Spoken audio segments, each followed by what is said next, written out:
You are currently watching a live broadcast on Causeway Coast Community, the largest media platform in the borough, with an average readership of 66,000 unique weekly readers.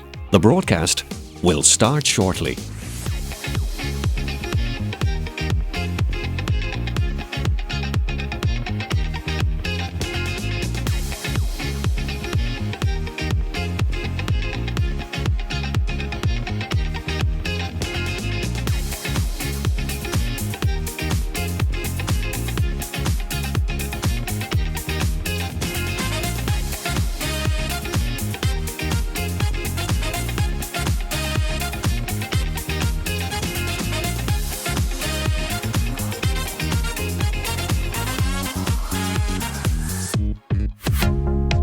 You are currently watching a live broadcast on Causeway Coast Community, the largest media platform in the borough, with an average readership of 66,000 unique weekly readers. The broadcast will start shortly.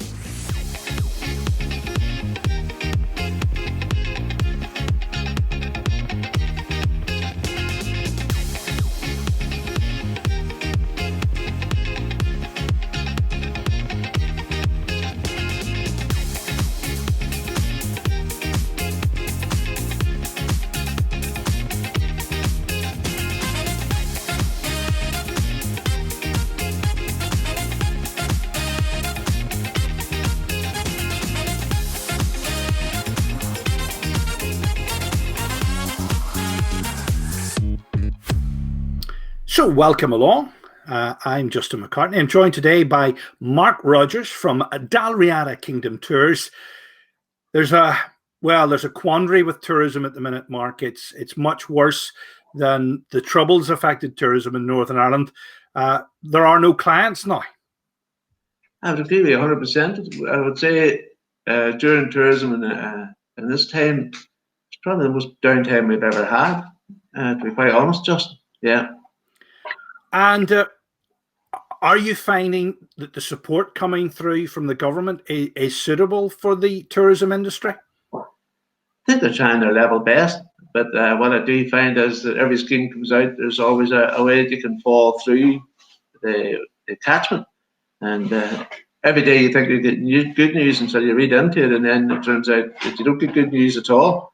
So every single scheme that has been proposed so far, we are falling through the catchment of it, and we're just not getting anything. But that's life. Look, we're still alive, and that's the main thing.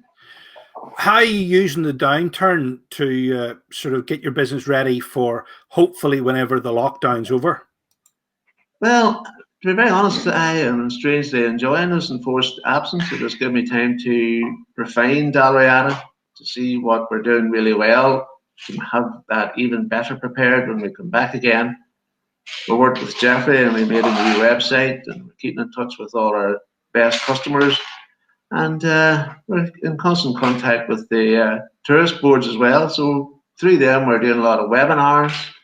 Through some of the customers we have, we're doing a lot of webinars. So we're being very proactive and not wasting this time that we've been given. And we're trying to get ourselves ready for when we do come back. The Tourism Alliance seems quite proactive at the minute. They're keeping an eye on the pulse of what the rest of the world's doing. Yeah, I've been watching them as well, and I see the Diane Dodds has set up this task force, and we hope to be part of that, helping the tourist board with their inquiries into what's going on the ground. Do you think it'll be this year when tourism bounces back, or will it take it until maybe 21, 22 until it bounces back to the pre-lockdown levels? Well, we have done a lot of work with other people, and we're in constant contact with our own customer base.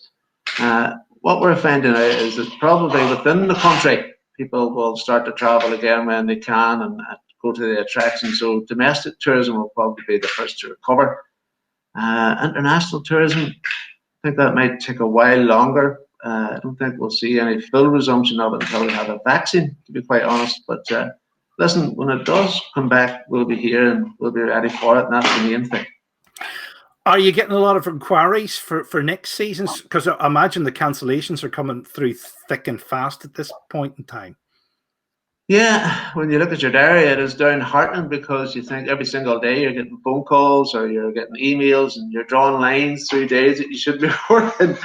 But look, we work with some really first-class companies, and thankfully, what they're doing with their clients that we look after is that they're postponing rather than cancelling.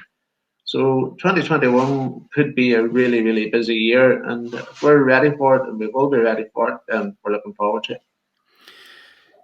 Do you think people realize how badly tourism's affected? Because we really are a product of a disposable income in society. We rely on everything else in society being superb, such as trains, planes, ferries, hotels, food offering. We rely on all that to come together to create a product which we then sort of trade off the back of. Yeah, I would agree with you. I don't think the general public realise the importance of tourism as an industry within the country and the amount of employment that it provides and the amount of revenue that it generates for the economy.